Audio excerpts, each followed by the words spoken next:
और इस वक्त की सबसे बड़ी खबर के साथ इस बुलेटिन की हम शुरुआत कर रहे हैं। सरकार के पास सर्जिकल स्ट्राइक के 3 तरह के सबूत हैं। ये बड़ी खबर है और बेहद ही अहम भी। सूत्रों के मुताबिक जो खबर जी न्यूज को मिली है उसके मुताबिक पहला सबूत है यूएवी से ली गई तस्वीरें।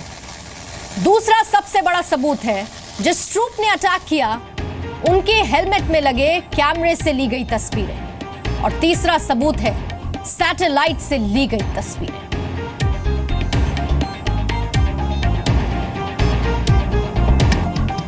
ये 3 बड़े सबूत सर्जिकल स्ट्राइक को लेकर सामने आए हैं और ये सबूत सरकार के पास हैं। इस पर और ज्यादा डिटेल्स मेरे सहयोगी कृष्ण मोहन मिश्रा दे रहे हैं। कृष्ण मोहन, जरा डिटेल में बताइए इन 3 सबूतों के बारे में। दरअसल स्पेशल ऑपरेशंस जब ये किए जाते हैं तो उनके रिकॉर्ड रखे जाते हैं, इसलिए भी ताकि भविष्य में उनका एनालिसिस किया जा सके, भविष्य में अपनी गलतियों को देखा जा सके और अपनी कामयाबियों में जो हाई मार्क्स थे उनको भी स्कोर किया जा सके, उनको रखा जा सके, उनको डॉक्यूमेंटेड किया जा सके। वैसा ही इस बार हुआ था। इस बार की जो सर्जिकल स्ट्राइक थी वो कई मायनों में बहुत महत्वपूर्ण थी। कूटनीतिक तौर पर इसका बहुत ज़्यादा महत्व था, टैक्टिकल महत्व भी था क्योंकि आतंकवादी वहीं से घुस रहे थे, और एक स्ट्रेटेजिक महत्व था ताकि पाकिस्तान की जो पूरी आर्मी और आतंकवादियों का जो गठजोड़ है उसे एक स्टर्न मैसेज, एक सख्त संदेश दिया जा सके। इसलिए कई सोर्सेज से इस पूरी घटनाक्रम को फिल्माया गया। जो स्पेशल फोर्सेस के ट्रुप्स गए थे उनके हेलमेट में नाइट विजन डिवाइसेस के अलावा ऐसे कैमरे लगे हुए थे जो कि घटना को रिकॉर्ड कर रहे थे, जिनको बाद में एनालाइज किया गया। साथ ही यूएवी क्वाडकॉप्टर कुछ दिन पहले भी हमने देखा है। क्वाडकॉप्टर के अलावा और भी इससे भी ज़्यादा सेंसिटिव यूएवीज हैं जिनका इस्तेमाल स्पेशल फोर्सेस करती हैं, वो थे जो कि रिकॉर्ड कर रहे थे और फुटेज थोड़ी दूर पर जो उनका कंट्रोल था वहाँ पर उसे भेज रहे थे। और सबसे ज़्यादा महत्वपूर्ण जो भारत के सैटेलाइट हैं, उपग्रह हैं, वो पूरी घटना को रिकॉर्ड कर रहे थे। उनकी क्षमता बहुत ज़्यादा होती है। ये कहा जाता है कि वो रात के अंधेरे में और घनी झाड़ियों के बीच में भी बिल्कुल साफ साफ देख सकते हैं। अगर कोई सैनिक वहाँ से निकल कर जा रहा है तो उसको पहचान भी सकते हैं उसके कपड़ों से और उसके यूनिफॉर्म के रंग से कि वो दरअसल कहाँ का है। इसलिए सरकार के पास ये तीनों तरह की रिकॉर्डिंग्स, तीनों तरह के ये जो सबूत हैं ये मौजूद हैं। पूर्णिमा।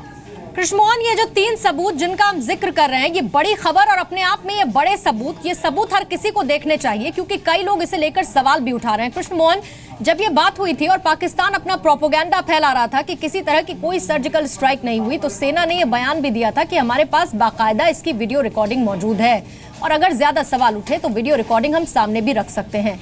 लेकिन क्या ये 3 सबूत भी इस चीज के लिए काफी है कि सर्जिकल स्ट्राइक हुई? काफी से बहुत ज्यादा है, पूरी दुनिया के लिए काफ़ी से बहुत ज़्यादा हैं। पाकिस्तान का नहीं कहा जा सकता क्योंकि पाकिस्तान तो वो मुल्क है जो 1999 में अपने बावर्दी यूनिफॉर्म के साथ सिपाहियों के पकड़े जाने के बाद भी कारगिल युद्ध में अपनी संलिप्तता से इनकार करता रहा। यहाँ तक कि बाद में उसने कारगिल युद्ध के दौरान टाइगर हिल की जो लड़ाई थी उसमें शामिल अपने 2 सैनिकों को, एक हवलदार लालक जान और दूसरे कैप्टन कर्नल शेर खान को, अपना सबसे बड़ा सर्वोच्च सैनिक सम्मान निशान हैदर दिया था। तो पाकिस्तान की तो खैर बात ही अलहदा है। बाकी पूरी दुनिया इन सबूतों के पहले ही यकीन कर रही है, न केवल यकीन कर रही है बल्कि इन सर्जिकल स्ट्राइक्स का समर्थन कर रही है। तो ये सबूत तो काफ़ी से भी बहुत ज़्यादा हैं। ये सबूत दरअसल अपने कंजम्पशन के लिए ज़्यादा हैं ताकि देखा जा सके कि ये जो स्ट्राइक थी जो कि बहुत कामयाब रही, क्योंकि पूरी स्ट्राइक में आतंकवादियों के कैंपों को ख़त्म किया गया, उनको भारी नुकसान पहुँचाया गया।